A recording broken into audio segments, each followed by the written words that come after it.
जैन साथियों, पूरे देश से मजदूरों को उनके उनके जिलों से, उनके घरों से निकलकर दूसरे अपने गृह राज्य में जाने की खबरें आ रही हैं। लाखों की संख्या में इस वक्त मजदूर सड़कों पर हैं।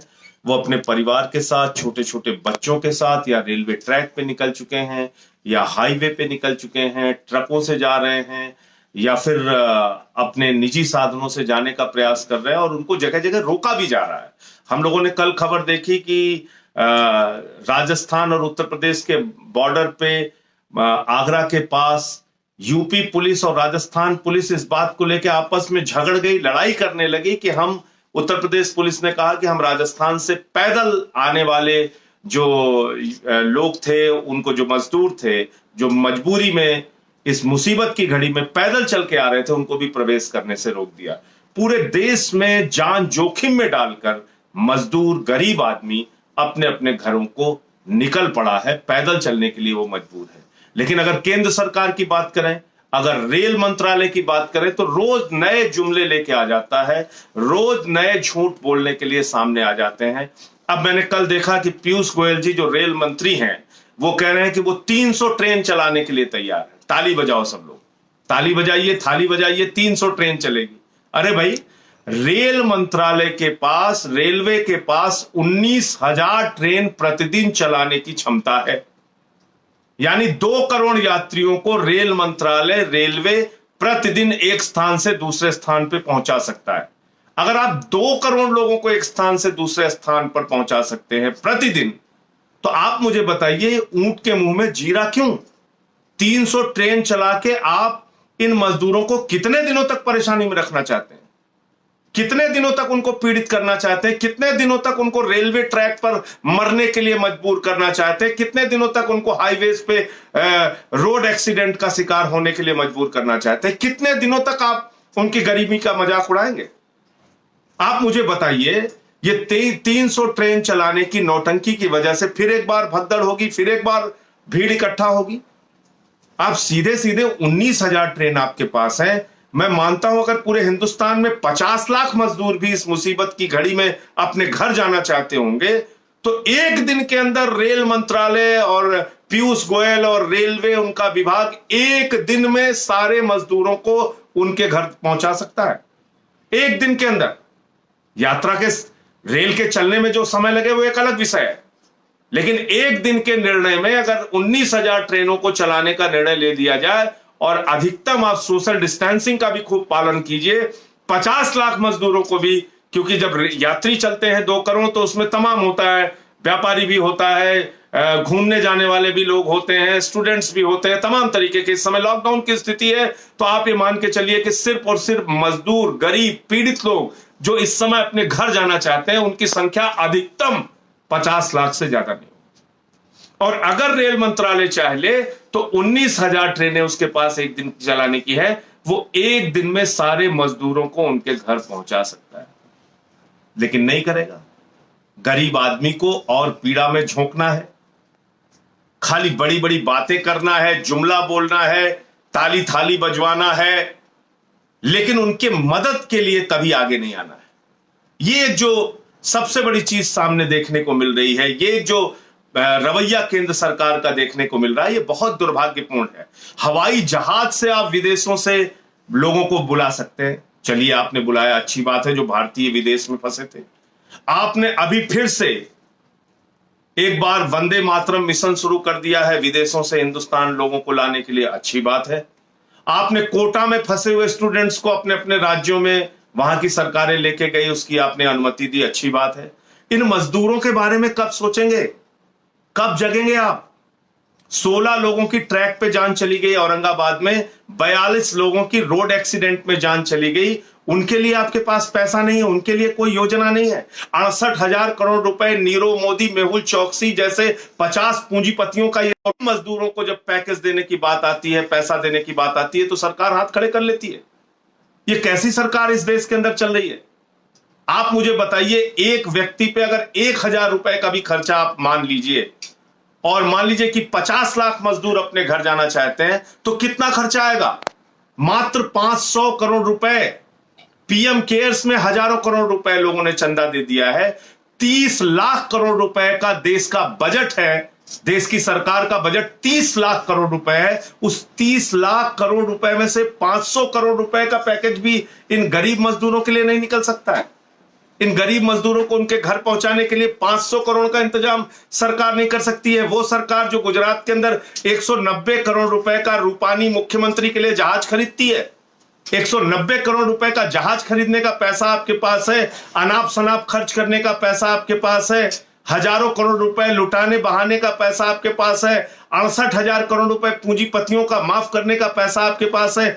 इन लाखों मजदूरों के लिए जो पैदल चलने के लिए मजबूर हैं, जिनके पैर में चप्पल नहीं है, छोटे छोटे बच्चों को लेके वो लोग चल रहे हैं, नमक रोटी खा के चल रहे हैं, चटनी रोटी खा के चल रहे हैं, रास्ते में उनकी जान चली जा रही है, उनके लिए 500 करोड़ रुपए का इंतजाम ये सरकार नहीं कर सकती है। और मुझे तो समझ में नहीं आता कि किस तरह से घोषणाएं करती है ये सरकार। रेल मंत्री, मेरी गणित समझा दे रेल मंत्री जी, वो अपने आप को कहते हैं वो सीए हैं, बहुत पढ़े लिखे हैं, मुझे जरा समझाइए। मैं एक वीडियो दिखा रहा हूं, आप सूरत से आने वाला मजदूर है, इसको सुन लीजिए, आप सुनिए। आपका सूरत से क्या करते थे आप? वो कपड़ा बिनाई करता हूँ। आपका टिकट कितने का है? 650 का। तो 150 रुपए ज्यादा? हाँ, 150 रुपए ज्यादा लिया, वो दलाल लोग लिया है, तो टिकट दिया नहीं, टिकट नहीं लिया, और रात भर लोग। अब देखिए, ये सूरत से जामो, जामो पड़ता है अमेठी में, ये सूरत से जामो आने वाला यात्री है, मजदूर है, मजबूर है, गरीब आदमी है, जिसने 650 रुपए का टिकट कटवाया, सामान्य दर्जे का टिकट। 650 रुपए के टिकट पे 150 रुपए वो बता रहा है कि दलाली देनी पड़ी, 800 रुपए इसको टिकट देना पड़ा। पीयूष गोयल जी, आप जरा मुझे बताइए, आप कहते हैं आपने 85% किराया माफ कर दिया, तो क्या सूरत से अमेठी का टिकट 4-5 हजार रुपए है क्या? अगर आप 15% किराया ले रहे हैं मजदूरों से, वैसे तो इसे राज्य सरकार को देना चाहिए, मान लीजिए योगी जी ने नहीं दिया, अगर मजदूरों से ही आपने 15% लिया तो 650 रुपए कैसे लिया? किस गणित के हिसाब से लिया? क्या पीयूष गोयल और उनका रेल मंत्रालय इन गरीब मजदूरों को इस मुसीबत की घड़ी में लूटने का काम कर रहा है? भ्रष्टाचार कर रहे हो आप इन मजदूरों के साथ। 650 रुपए इनसे वसूला जाता है। दिल्ली से मुजफ्फरपुर जो ट्रेन गई उसमें भी 535 रुपए लिया गया। अगर 15% किराया लिया जा रहा है एक आदमी से, तो 535 रुपए दिल्ली से मुजफ्फरपुर की ट्रेन का किराया कैसे हो गया 15%? इसका मतलब 3,500-4 हजार रुपए का टिकट है यहां से मुजफ्फरपुर का। तो कुछ किसी को पता नहीं है, जो मन में आ रहा है रेल मंत्री कर रहे हैं, जो मन में आ रहा है पीयूष गोयल, केंद्र सरकार कर रही है, भाजपा की सरकार कर रही है। इन भाजपाइयों का एक ही मकसद है, पूंजीपतियों को फायदा पहुंचाओ, अपने करीबियों का कर्जा माफ करो, कर्मचारियों को तंग करो, पेंशन धारकों के डीए काटो, कर्मचारियों के डीए काटो, लेकिन मजदूरों को परेशान करो, गरीब आदमी को परेशान करो। पीएम केयर्स में हजारों करोड़ इकट्ठा करो, लेकिन मजदूरों को परेशान करते रहो, पीड़ित करते रहो। तो मैं समझता हूं कि आज इसके खिलाफ सबको एकजुट होकर आवाज उठाने की जरूरत है। ये मजदूर भाई जो पीड़ित हैं, परेशान हैं, जिनका शोषण हो रहा है, हमने देखा अभी कुछ दिन पहले सूरत के अंदर झारखंड जाने वाले कुछ लोगों से 1,16,000 रुपए वहां के भाजपा नेता ने वसूल कर लिया और टिकट भी नहीं दिया। जब वो बेचारे झारखंड के लोग अपना पैसा मांगने गए कि भाई हमारा टिकट दे दो या पैसा दे दो, तो उनको बुरी तरीके से मार पीट के लहूलुहान कर दिया गया। ये हो रहा है यूपी, बिहार, झारखंड के लोगों के साथ। भारतीय जनता पार्टी की जहां सरकार है, गुजरात मॉडल जहां की सबसे ज्यादा चर्चा भाजपाई करते हैं, ये है तुम्हारा गुजरात मॉडल। तुम वहां पर काम करने वाले प्रवासी मजदूरों को मारोगे, पीटोगे, उनसे पैसे की लूट करोगे, उनसे ज्यादा किराया वसूलोगे। ये दलाली खाने का काम भाजपाई कर रहे हैं गुजरात के अंदर। तो ये देखने को मिला, और मैं आप लोगों से निवेदन करूंगा कि पूरे देश में इस संवेदनहीनता के खिलाफ आवाज उठाइए, केंद्र सरकार के खिलाफ आवाज उठाइए और उनसे अपील कीजिए कि इन मजदूरों को उनके घर पहुंचाने का इंतजाम किया जाए, उनके घर पहुंचाने का इंतजाम किया जाए।